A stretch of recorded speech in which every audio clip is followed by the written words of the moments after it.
What's up, everyone? Welcome to the Mad Max Lowco recap, Snowmageddon Part 2. And I do mean Part 2. It's a happy day for the Mad Max Lowco recap. 1 year anniversary as of last week, which I didn't do a show, and I apologize. I was dealing with a illness. But a year ago, I did my first ever Mad Max Lowco recap. It wasn't a live show, but it was of what's to come. And became a regular show now that I'm doing. And when I did my first show, it snowed. More so, it sleet last year, and ice, and just terrible weather we had last year. This year was a bit different. It was just snow, a very powdery, white, fluffy snow. And so it's great to be back on the Mad Max Lowco recap. I know it's been a couple weeks, but we do have a lot to talk about, including high school basketball, USCB basketball, and the postponements they had. And we'll talk about their game tomorrow, or games, I should say, for both the men's and women's basketball teams. We'll talk about that. We'll also talk about other things going on in the world of sports. Obviously, the NBA trade deadline is fast approaching. As well as NFL coaching hires are in full gear right now, and there are still two teams have yet to name a head coach for their football teams and their franchises, and we'll get to all of that later on in the show. But we'll start out with high school basketball. A lot of great basketball on Friday night, two very great men's games, and we'll get to that in a second as I get our schedule and scores up here on our Lowco composite schedule. Let's see. Today is also happy February, February 1st today. So, yeah, it's already February. Can't believe that. All right, let's see here. It would have been the 30th. Yeah, here we go. All right, a lot of scores to go over. Girls basketball, Bluffton gets the win. Close win over Hilton Head, 44-41. Good win for Bluffton. Actually, both teams have been struggling this season. They're very young, and give them a couple years of experience. Both these teams are gonna be very competitive. Beaufort girls continuing to go on a roll, 85-50 over Colleton County. And I tell you what, it's funny to think that with how good Beaufort girls have been playing, they're still not in the top 10 in 4A, which just shows you how crazy competitive and how good the 4A girls teams are throughout the state of South Carolina, not just in the lower state, but also the upper state as well. And it just shows, especially with Beaufort basically in control of their region and still not a top 10 team. It just shows you how competitive 4A girls basketball is. Bishop England gets the win over May River, 57-32. May River's starting to pick up some good games. They've been playing some good basketball as of late, but Bishop England's just a better team. Orangeburg Wilkinson gets a win over Battery Creek, 56-14. That Orangeburg girls team is very, very good, very solid. And Battery Creek's a very young team, but they're gaining some real valuable experience.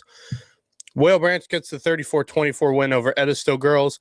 Whale Branch girls basketball, keep an eye on them. I have a feeling, obviously they're probably going to make the playoffs, and I'm intrigued to see how far they can go. Barnwell gets a 36-30 win over Burgess Prep. Those two teams both have been struggling this year, especially Burgess Prep, but that's a good game for Burgess Prep to keep it pretty close against Barnwell. I do not have a score yet for Denmark Olar and Ridgeland, but I'll see if I can find it. JP2 gets the 62-49 win over the Wilson Hall girls. That's a good win for JP2's team. That Wilson Hall girls team is pretty good.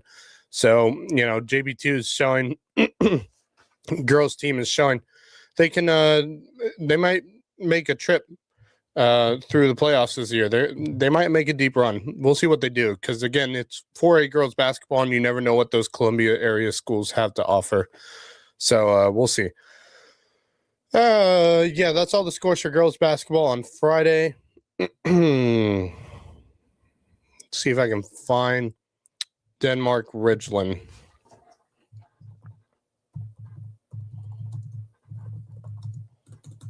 Let's see here. Here we go.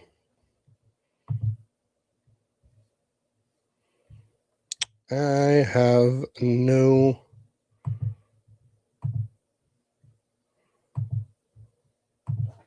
See if Denmark has it.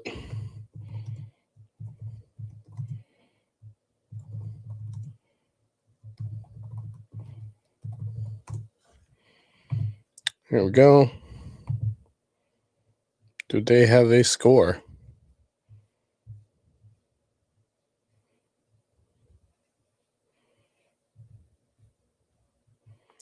No, they don't.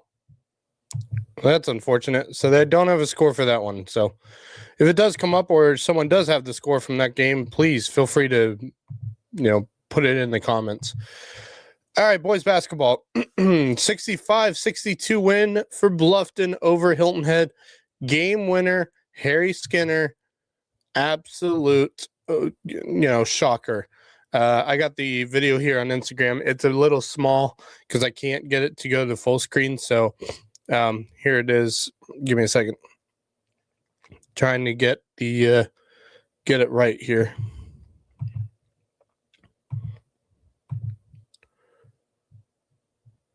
And sorry, the video was gone. So give me a second. I'm trying to get the video to start again.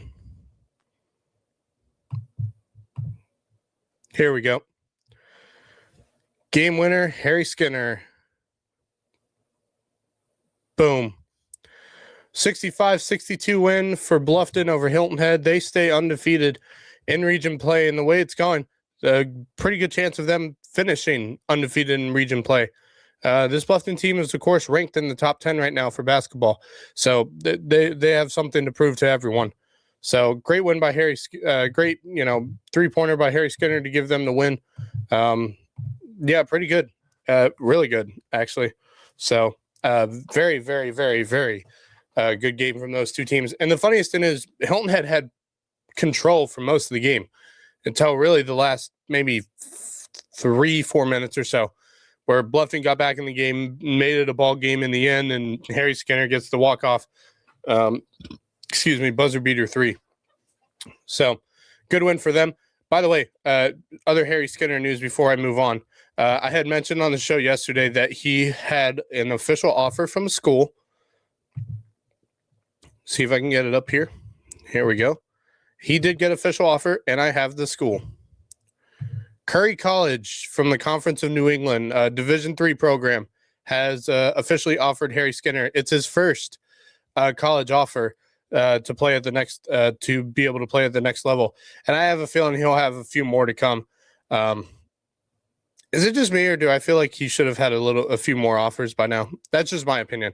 But great for him to get his first official offer from a school, for him to be able to play at the next level. So good on Harry, man. I've been watching Harry since he was a freshman at Hilton Head Christian, and I have loved watching him improve and grow and actually get taller. You would think he hasn't gotten any taller. He has. He was not big during his freshman and sophomore years at Hilton Head Christian, and he's really grown into himself, and he's really become a fantastic all-around player. So hats off to Harry Skinner for getting his first offer from Curry College in the Conference of New England Division III program. Congrats to him. Hopefully he has a few more of those. All right, other scores. Beaufort gets the win over Colleton County, 67-58. Beaufort struggled this year, but I was expecting Colleton County to make it a better ball game than this was.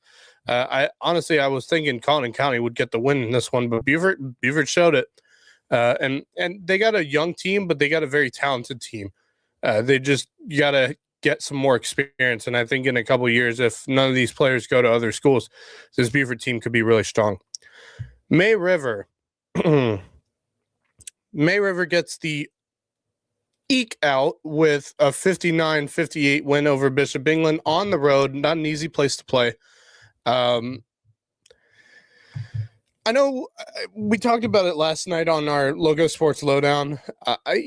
For me, May River, while I think they had a soft non-conference schedule, with that game against Bluffton at the BC Classic, I just thought to myself, the only team I can see stopping May River is Bluffton. And Bluffton has beaten May River since that overtime loss at the BC Classic. I'm just shocked that May River's got a 4-3 record right now, and almost was a basically a 3-4 record had they not have won that game last Friday. It's scary to think, because I really do like this May River team, and I think they're very good.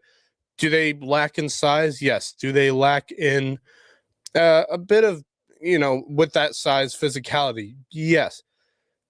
Although I will say their defense is pretty staunchy. They are a real aggressive defense. And they're a very good fundamental basketball team. And the way they were playing, I was like, I don't know if anyone's going to stop them except for Bluffton. And then they lost to Beaufort, and they lost to Hilton Head, and I was like, okay, Hilton Head's a good team. I just thought May River might get over them. Then they lost to Beaufort, and I was like, okay, what's going on here? Why? How do you lose to Beaufort? This Beaufort team had a 1 win going into that game for the entire season, and their non-conference schedule wasn't that more difficult than May River's. So I was very, I was concerned for May River, and I'm still concerned right now. I mean, they are sitting tied for second right now with Hilton Head, but I mean, I don't know. I don't know. But it's a good win for them over Bishop England. Close one. I would say too close for comfort, being that it was a 1-point game. So I'm intrigued to see how May River finishes their season as they head into the playoffs. Whoever they play in the playoffs, they're going to get a dogfight with May River. Battery Creek.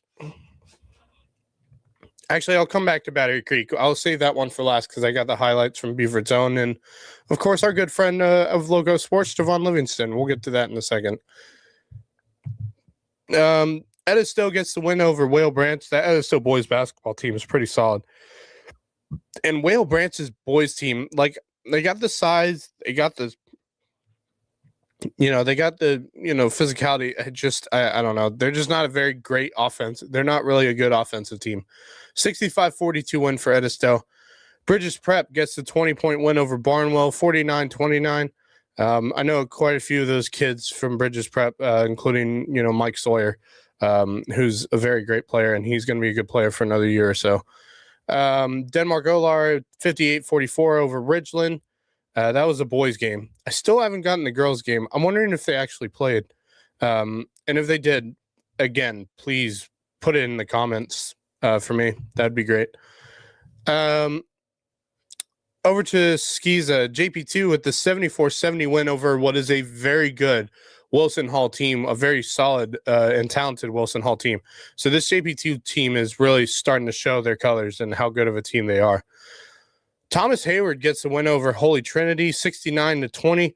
I believe it was senior night over there. I did see that on Tony O'Banner's social media handles. I believe it was senior night at Thomas Hayward this past Friday. So great win for Thomas Hayward on senior night. Hilton Head Christian, great win over Trinity Collegiate, 83-75. I'm telling you, man, this HACA boys team, I know they're not the most talented team, but boy, they're playing some good basketball as of late. I mean, they've gotten some good wins lately, especially over Prep and now Trinity Collegiate. And they fought hard against JP2 the other night. So, I mean, there's a lot of, upside to this Hilton Head Christian team for the future. Dorchester gets a win over Faith Christian. That is not, I don't know why. I think Marcus Walsh put these in here. Not really important to me. But Dorchester 71, Faith Christian 44. Pinewood Prep 84, First Baptist 44. I don't care. Don't care. Hardyville is supposed to be playing on Saturday. I don't think they played. So that's something I don't have to worry about. All right. Let's go to those highlights because Battery Creek was taking on a monster in Orangeburg Wilkinson, the number 8 team, Battery Creek, in 3A basketball versus the number 9 team in 3A basketball rankings, coaches polls. What a game these two had. And if the Bluffton Hilton Head game wasn't the game of the night, this one was. Just a real masterpiece by these two teams. Orangeburg is no joke, clearly. And what a game by them. just a really good game. Devon Livingston on the call with Beaver Tone.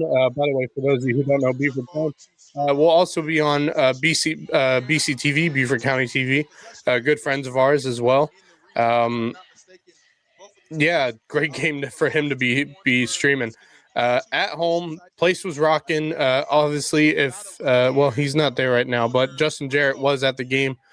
He's somewhere in this picture. He's not there yet, but he was at the game. Said the atmosphere was electric, and usually is for a game of this magnitude for Battery Creek. So, great game by them.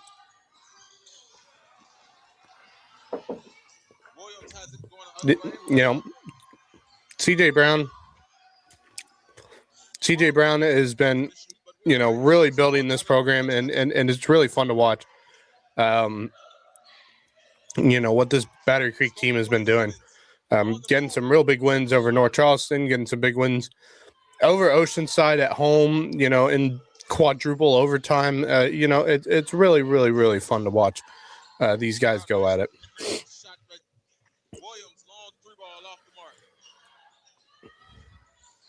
So, really, really good stuff. Let me get to the ending here.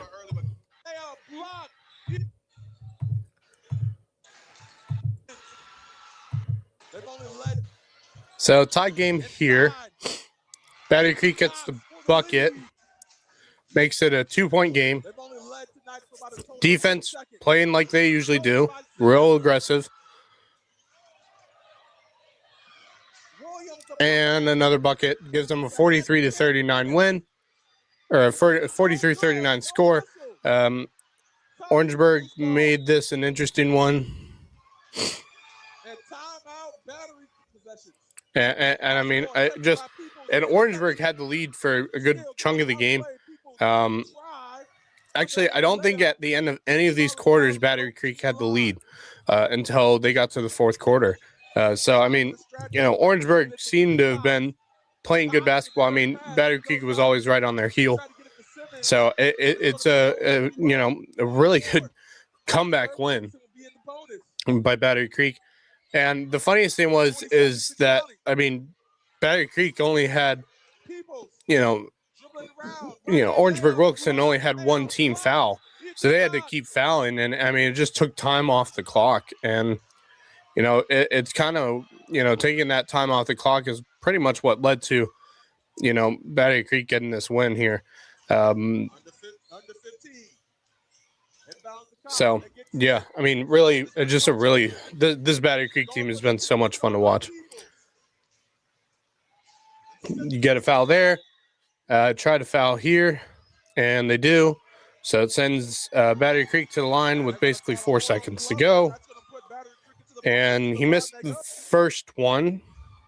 By the way, there's Justin Jarrett right there behind that, right next to that Battery Creek Dolphins sign there. Makes the second one. Missed the first one, so it's a 3-point game. And right here, I just thought he may have made this one in because it just looked like it was going to go in, but he missed it. Ball game, Battery Creek gets the win. They are now tied for first place.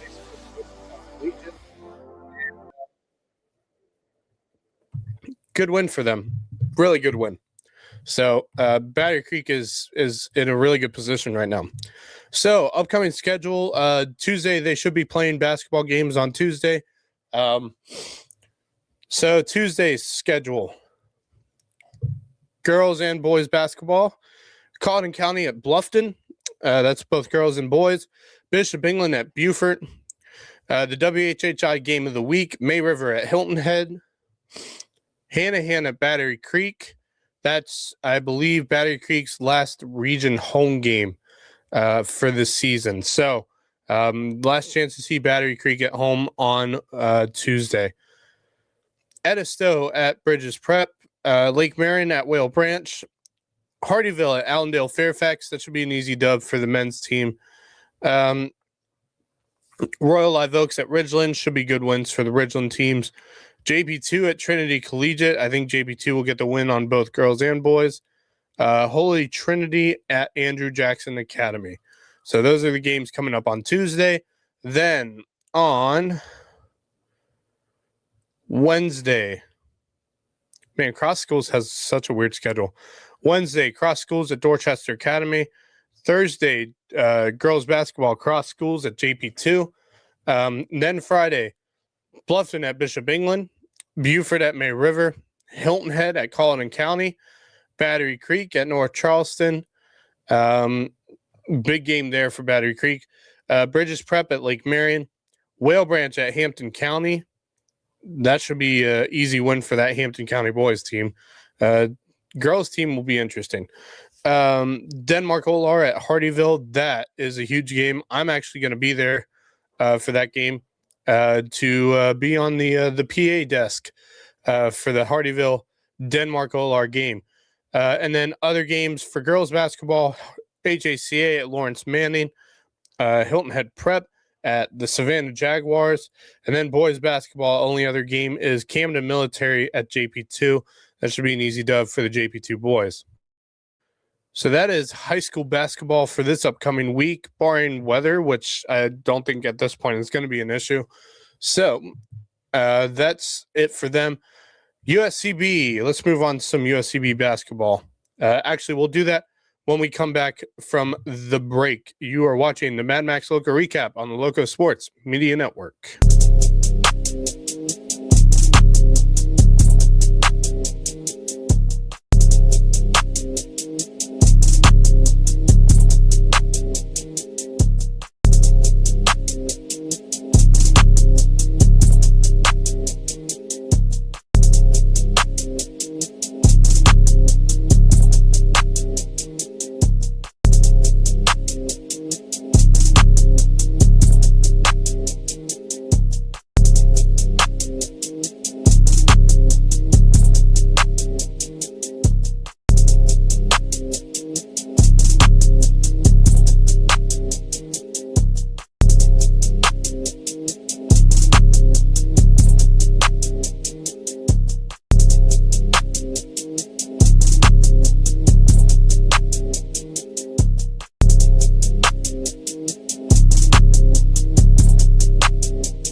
Welcome back to the Mad Max Lowco Recap. All right, USCB basketball. Let's go over what went on last week. Wednesday night, USCB on the road at Augusta. Women's team gets the win in overtime, 82-70. Lydia Gattosi, 18 points, 4 rebounds, 4 assists. Tanaya Bowman, 17 points, 4 rebounds. Janiyah Hayward, 16 points, 10 rebounds, 4 assists. Pelote had 16 points, 4 rebounds, 2 blocks. Sand Sharks outscored Augusta 20-15 in the fourth quarter and 17-5 in overtime to get the win. Really good game by USCB. And by the way, that will put them, let me get up the standings here for where they are sitting right now. Nope, that's not the one. There it is. Okay, here we go. All right, so these are the current standings for women's basketball. Columbus State, who's currently ranked 17-3 record, 11-2 in conference play, but just basically, I would assume that's a game behind, maybe a game and a half. Might be a game and a half. Behind is USCB. Augusta, who they beat to take the second spot, 9-4 record with a 14-6 overall record. So really good win for this USCB team, an important win as well. We'll talk about their upcoming schedule in a second. They were supposed to play on Saturday, but we'll get to why it wasn't played on Saturday. Clearly, it was because of the weather. So hold on one second. Before we get to that, let's go over men's basketball. Men's basketball, great game between the two teams. We were watching it on the Lowco Sports Lowdown on Tuesday night as it was taking place. Augusta was basically, playing the long game and really airing this one out against USCB to where it looked like it may have been over for USCB, but they come back late in the game. Evan Kilminster being the clutch player as per frickin' usual. The killer, Killy, the minister of death, whatever you want to call him. He is Mr. Clutch for this USCB team. He has had more clutch games than I can count this season. It's probably like 4 or 5 games this year where it's come down to the wire, and you give it to Evan Kilminster, he'll get it done for you. And that's exactly what he's done so far this year. Really good win for them. 91-90 win over Augusta, who's young but very talented team. And due to injuries, I think if they didn't have injuries, they'd be sitting in a much better spot right now. And we'll get to the basketball standings in just a second. Let's go over some of the stats here. Evan Kilminster, 24 points, 2 steals, 3 assists, and a rebound. Dominic Geeson, 10 points, 2 assists, and 2 rebounds. Nolan Paladugu, 5 points, 2 steals, 2 assists, and a rebound. Kevon Price only had 1 point, but he had 2 assists and 1 rebound. I think Kevon is trying to get back into the gist of things after the injury time he took off. Kawan Anderson had a great night. 15 points, 2 steals, an assist, and 4 rebounds. Ishmael Rashid, Big Ish, 14 points, 1 steal, and 2 rebounds. Hudson Norton, he had a good night. 8 points, 8 points and 3 rebounds. Shea Champagne, 5 points, 3 rebounds, and 1 assist. Lucas Platana, he had some time in the game, 3 points, 1 steal. And really, that's all the scoring right there for the Sand Sharks. I mean, look, they played really well, and they came back from behind. I mean, they had a really good game. But Augusta was playing some great basketball. Elias Tauson had 23 points for them, 4 assists, 3 rebounds. Augusta's a really good team, and I'm telling you, next year they're going to be a handful. Just from watching that game against them, they're going to be really dangerous, especially with how young they are. I mean, this team is mainly a couple juniors, maybe 1 or 2 seniors, and a lot of freshmen and sophomores. This team is kind of like that USCB team a couple years ago, where they had a lot of young talent. So they're going to be a handful next year. But that's a good win for USCB. Now, standings, bring them up here. Here we go. Lander obviously in first place, 10-2 in conference play, 15-4 record overall. USCB 15-5 record, a 9-3 record in conference play, only a game behind the Bearcats of Lander. Georgia College with just behind USCB, a game behind, and then half game behind them is Columbus State. Flagler also, right in the mix there. Georgia Southwestern right in the mix as well. And then you look at towards the bottom of the standings. North Georgia's had a rough going in conference play this year, 5-6 record. USC Aiken 5-7 record. Augusta, despite how good they are and how talented they will be next year, 9-14 overall record, 4-9 in play. Middle Georgia 3-10 record, 7-13. They're a new team to the conference, but Clayton State 2-18 record and 1-11 in conference play. So USCB is playing some real good basketball right now, and has continued to play some really good basketball. But Lander is right there with them, and that leads us to our Monday schedule. So on Monday, tomorrow, Lander comes to town to take on the USCB Sand Sharks in both men's and women's. Women's game at 5:30, men's at 7:30. This one is important for both the men's and women's. Lander hasn't been great on women's basketball this year, but they'll give a fight to USCB. So that should be a really good basketball game. But it's the men's game that really matters here. A win, and USCB would hold the tiebreaker between the two. Actually, no, that may not be true, because Lander unfortunately just dominated USCB the last time they played, and that's just because USCB was missing a bunch of players due to illness and or injury. So USCB was not the team they were the last time they played Lander. This time it's different. They're much healthier. They're ready to go. They get the win here. They'll be tied for first place. But unfortunately, unless USCB absolutely plays a dominating game, Lander will hold the tiebreaker due to points, if I'm not mistaken, point differential. So, but a win and you're tied for first place. Lander loses a game, and you could have sole possession if you win out. And if you make it through the first round of the playoffs, you get to have the home advantage for the rest of the playoffs. And the semifinals and finals will be at the Cove at USCB, and what an opportunity that will be for the area. So that's on Monday. On Wednesday, Georgia College comes to town to play USCB. Women's at 5:30, men's at 7:30. Then on Saturday, Middle Georgia comes to USCB. Women's at 1:30. That's a big game. Women's basketball for Middle Georgia has been really solid this year. Men's basketball at 3:30. Middle Georgia versus USCB.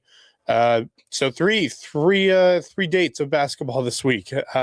Fun times for the Sand Sharks, and we're getting to the last stages of the season. We're getting there, guys. So we only have a few more weeks before playoffs begin in the Peach Bowl Conference. So it's going to be, we're starting to hit the home stretch for USCB basketball. So and both the men's and women's teams are sitting in really good spots coming to the home stretch. So, they're both currently looking at home playoff games for the first round. So this is going to be a lot of fun. All right. Let's see, what else is there to talk about? Did we have any players of the week?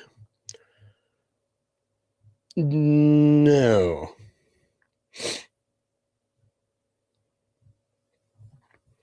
No, we didn't. No. Don't think so. Yeah, no, we didn't.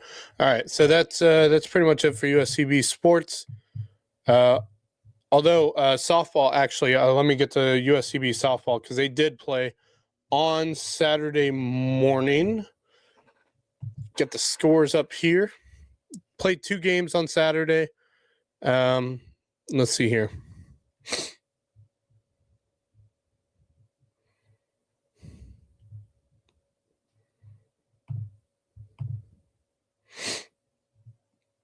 So they were supposed to play 2 games today. That did not happen. Obviously, it was canceled.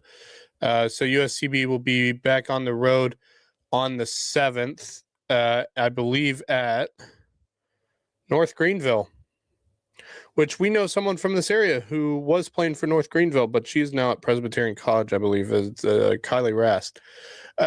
January 30th, so yesterday? No, not yesterday. Friday?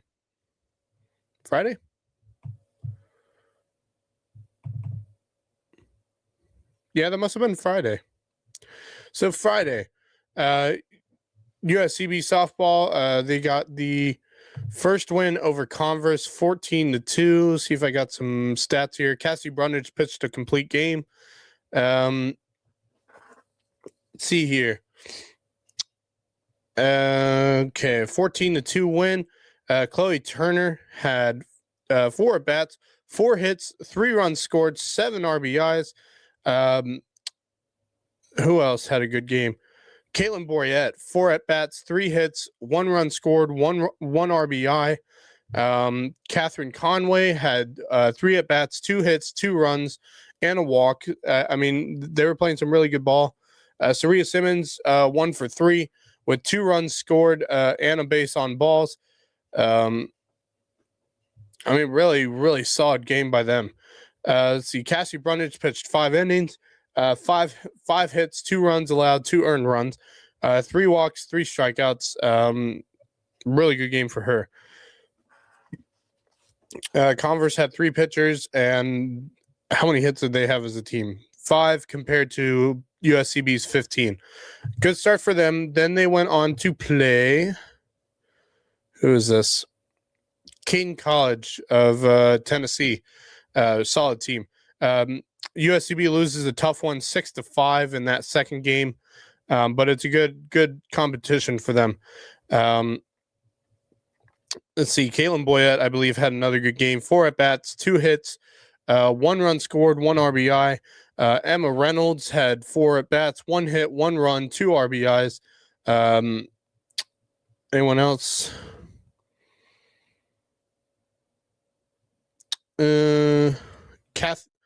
Catherine Conway had 5 at-bats,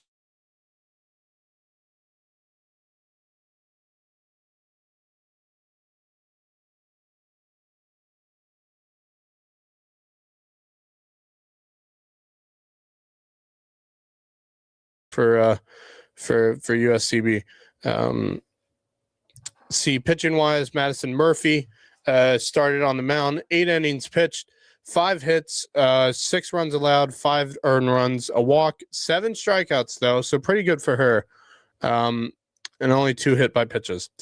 And then Emily Morgan finished out that game. 1 inning, 1 hit, no runs allowed, and no walks or strikeouts. So, look, obviously, Sierra Kinlaw is no longer with USCB, but it's this team is still really solid, and I have high feelings on USCB softball. Now, USCB baseball was supposed to play at home this weekend to start out their season. Obviously, that was canceled. I believe they were supposed to start out against. Who were they supposed to start out against? Let me get the schedule up here. If it will load, here we go. So they were supposed to play Davis and Elkins College on Friday, Saturday, and Sunday. All those were canceled, so they will be back on the 3rd at home against Edward Waters. And then they play Friday, Saturday, and Sunday against Wheeling University. So, they're going to be in good shape. Get a little more time to get themselves ready to go. I got high hopes for this team. Clearly, the Peach Belt Conference does not. They're expected in terms of the preseason to finish 10th out of 11 teams. I have high hopes with a new coaching staff and a lot of chances, but not a lot of non-conference games. Basically, 3 games against Wheeling, 2 games against Edward Waters, and then they literally start Peach Belt Conference play against Georgia Southwestern on the road in Americus, Georgia. So, yeah, it is what it is. But I got high hopes on these. This USCB baseball team. I'm excited to see how competitive they can be. Do I expect them to win the conference? No. I would like to see them make the conference tournament, which I think they can this year. I think they got enough experience on this team to where they can fight, win some games, and makes conference tournament wherever that ends up being. So that's it for USCB. When we come back, we'll switch from local sports to the world of sports. Where we are going to talk about some NFL head coaching hires, as well as some interesting stories coming out of the NBA this week, including the fact that the NBA trade deadline is fast approaching. So we will do all of that when we come back here. You're watching the Mad Max Lowco Recap on the Lowco Sports Media Network.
Welcome back to the Mad Max Local Recap. All right, time for some other sports around the world. We'll start with obviously the NBA. I think a lot of you saw this week.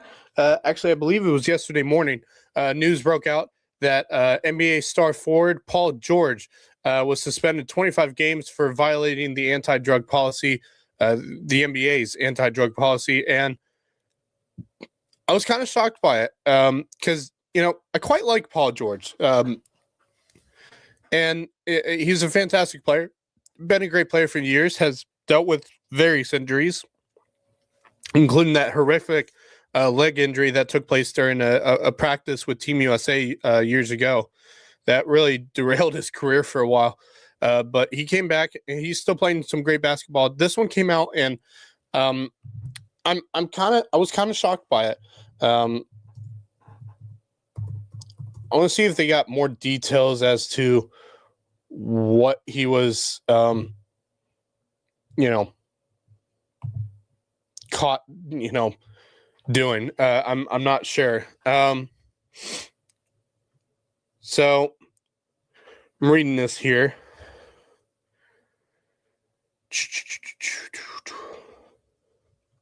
Obviously, for those of you who don't know, the NBA's anti-drug policy is among one of the most strict, policies among any sport, any major level professional sport. It's got one of the strictest regulations, with some serious penalties that are designed to deter violations and protect of course the integrity of the NBA. And so the situation was, Paul George, explained his suspension was tied to mental health treatment. And now, look, I don't, if that is the case, I can understand. He's gone through some things during his career. And for that, obviously, with mental health, policies, including medications and stuff, you got to be careful with what you're taking. And so, obviously, I guess on Paul George's account, probably a poor decision to, not pay attention a little more to what medications he was taking for mental health, if it is mental health, which is what he has come out to explain and say basically it was, I guess, a mental health, a medication for his mental health. And that's fine and all, but 25 games is really bad, especially at this point in the season where they've played most of their season already. They're getting into the last quarter of their season basically this week, and so with 25 games left to go, 25 games for him, it gets him to the point where if they're trying to fight for a playoff spot, they're in a bad spot with Paul George. So now you're wondering, does the 76ers make a move to replace and have someone step in for Paul George while he is on his suspension? So there's a bunch of whole questions with that. Obviously, the NBA trade deadline's fast approaching. Questions are still being asked as to the sweepstakes for Giannis Antetokounmpo, because clearly he wants out of Milwaukee. He's been wanting out of Milwaukee for a while. But it was kind of whether or not the Milwaukee Bucks would hear offers. They're now hearing offers. They're fast approaching the trade deadline. When is the trade deadline? Should be, it might be this week.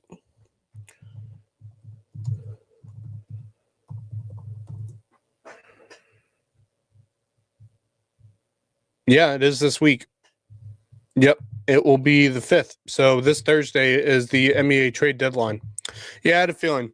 So trades are going to start heating up this week. I'm intrigued to see who goes where. Obviously, Trae Young has been the biggest story so far. He's now in Washington with the Wizards.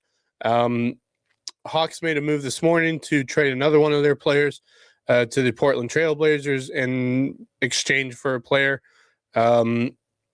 And I think a lot of other teams are going to start making moves coming into this week. we'll see who ends up going where.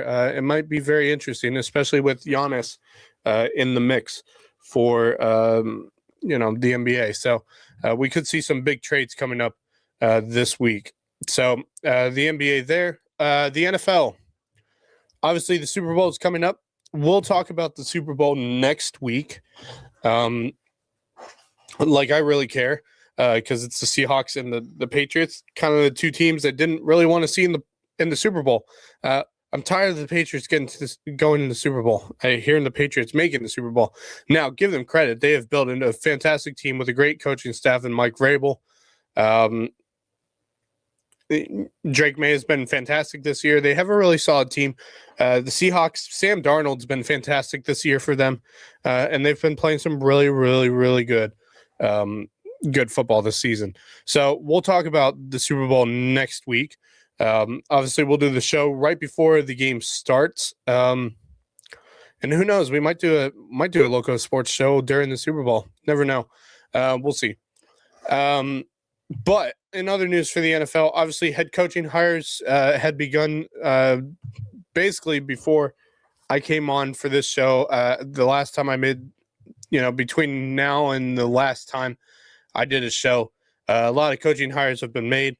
Obviously, Kevin Stefanski got hired by the Atlanta Falcons after being fired by the Cleveland Browns. I think it's a great hire for them. Jeff Erblich will be the defensive coordinator. Tommy Rees will be the offensive coordinator. So I think the Falcons have something put together for a good coaching staff here. They do have a new general manager, Ian Cunningham, the former assistant general manager from the Chicago Bears, will be the new general manager. Obviously, the president of football is Matt Ryan. So a lot of good things for the Falcons. And I think, Arthur Blank made the right choice in just completely scrapping everything and starting fresh, especially with the team they had. Baltimore Ravens hired former Los Angeles Chargers defensive coordinator Jesse Minter to be their new head coach. A fast rising coach, young coach. Minter, of course, was defensive coordinator for Jim Harbaugh. At the University of Michigan between 2022 and 2023. And of course, he was with the Chargers in 24 and 25. He takes over for Jim's brother, John Harbaugh, in Baltimore. So he's coming in with a good situation in Baltimore. We'll see what he can do. A 5-year contract. So we'll see what he can do. Buffalo Bills hired Joe Brady, who is the offensive coordinator for the Buffalo Bills, assigned him to a 5-year deal. Places Sean McDermott, which I hated to see him be fired, but I totally understand it.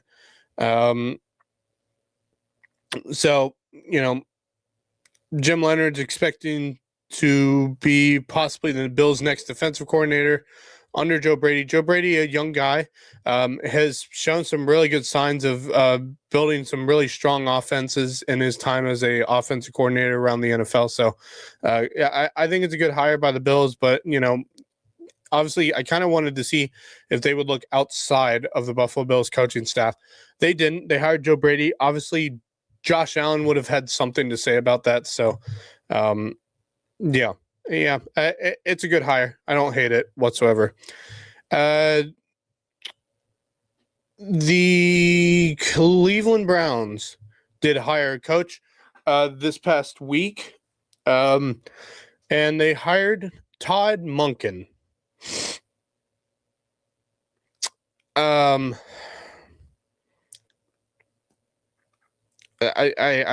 don't know what to say about that one. Obviously Monken, former offensive coordinator for the Baltimore Ravens, who had been there for the last couple seasons.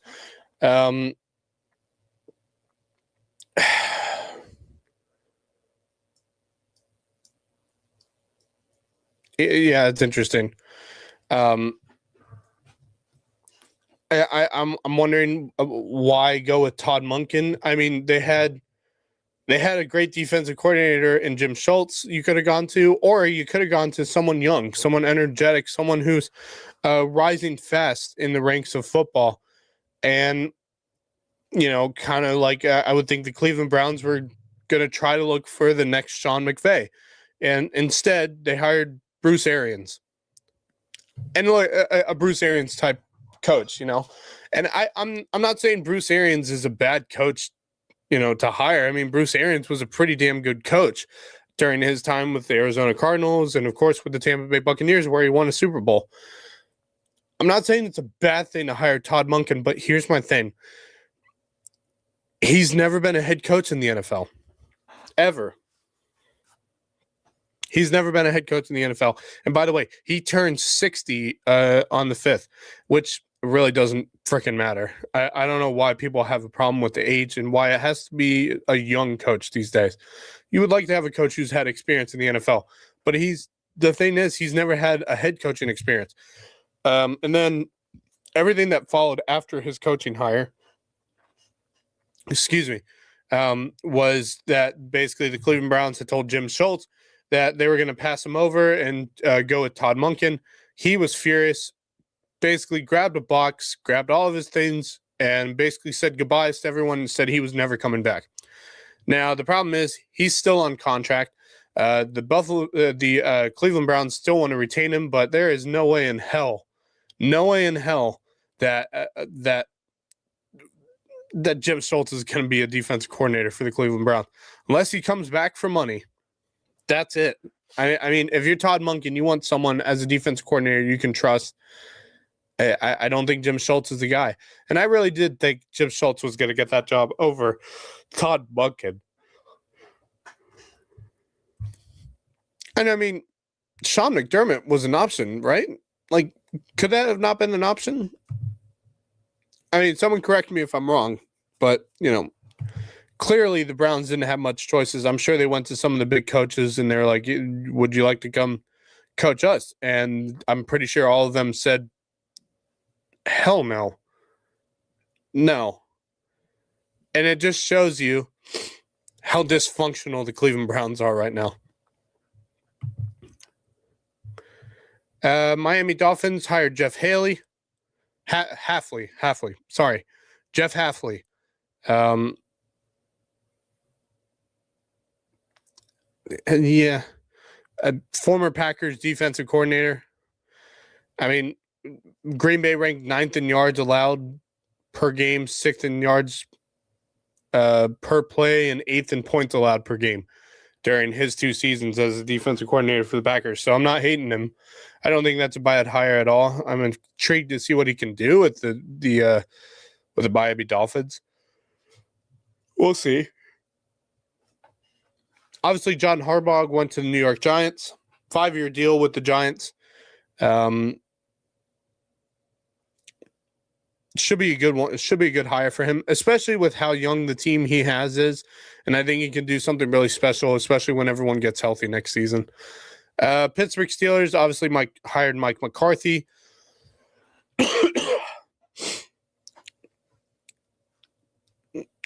Yeah. I don't know if I like Mike McCarthy as the Pittsburgh Steelers' next head coach. Now, let me just say this. He's a Pittsburgh boy. He's from Pittsburgh. This is his home team. This is the team. I think as a Pittsburgh boy, this is the team you would have wanted to coach your entire life. And now he's getting the chance to do it.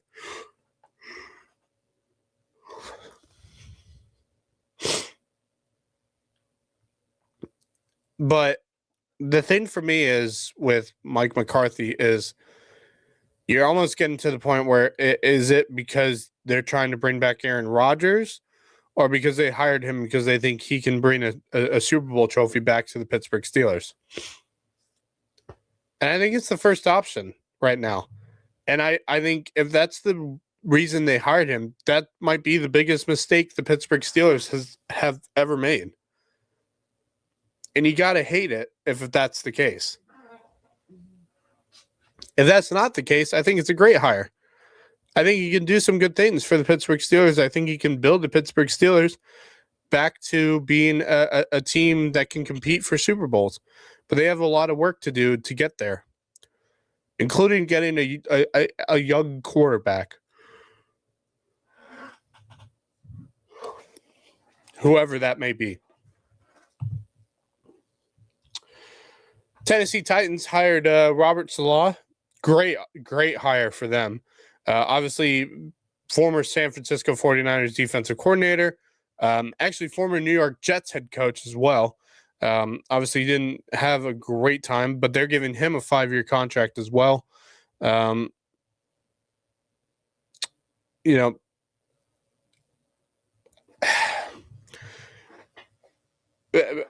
It's a good hire for them. I'm intrigued to see what he can do. Obviously, taking over for Brian Callahan, that they fired back in October, and they finished with a 3-14 record. But on the upside, they have a great young quarterback in Cam Ward, who I think can be a great player if he gets the right pieces around him, and an offensive line that can, protect him, which he didn't have this year. So it's a good hire. Teams yet to have hired, which would be down to among the head coaching openings, is now down to one. As today, the Cardinals have announced that they are hiring Matt LaFleur as their new head coach, former head coach of the Green Bay Packers. Or no, Mike LaFleur. Offensive coordinator for the Rams. Sorry, not Matt LaFleur, Mike LaFleur. Yeah, I was wondering about that. I was like, wait a second. Green Bay Packers still had LaFleur. I'm sorry, I read that completely wrong. Rams offensive coordinator is taking over as the head coach for the Arizona Cardinals, 5-year contract.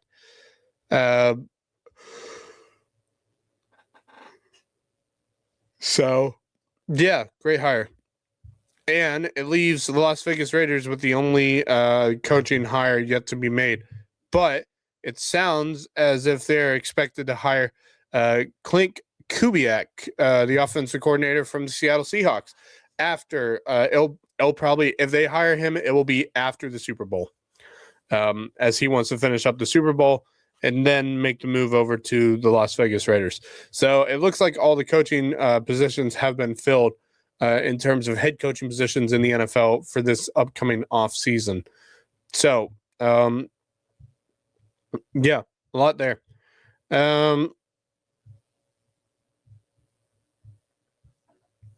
Yeah. So next week we'll do our show again, probably same time, 3:00 on Sunday afternoon.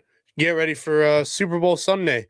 Obviously, this week we have the Pro Bowl festivities taking place, of course, in San Francisco, where the Super Bowl is being played at Levi Stadium. Not really in San Francisco; it's Santa Clara. Yeah, no, it's not really. It's not really San Francisco. I mean, I guess you can call it the Bay Area, but it's not. It's not San Francisco. It may be home to the San Francisco 49ers, but it's not San Francisco. I can just tell you that right now. All right, that should be about it for us here on the Mad Max Lowco recap. And look at that, we're right at an hour in 1 minute. So I will see you guys next Sunday. Stay tuned for more to come on the Lowco Media Network.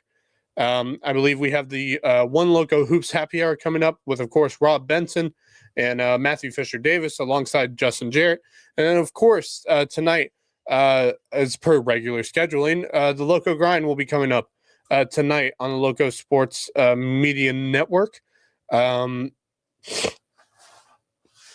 see who all's on the Lowco Grind tonight. Obviously, Justin Jarrett will be there. He'll be the host. We'll see who all joins him.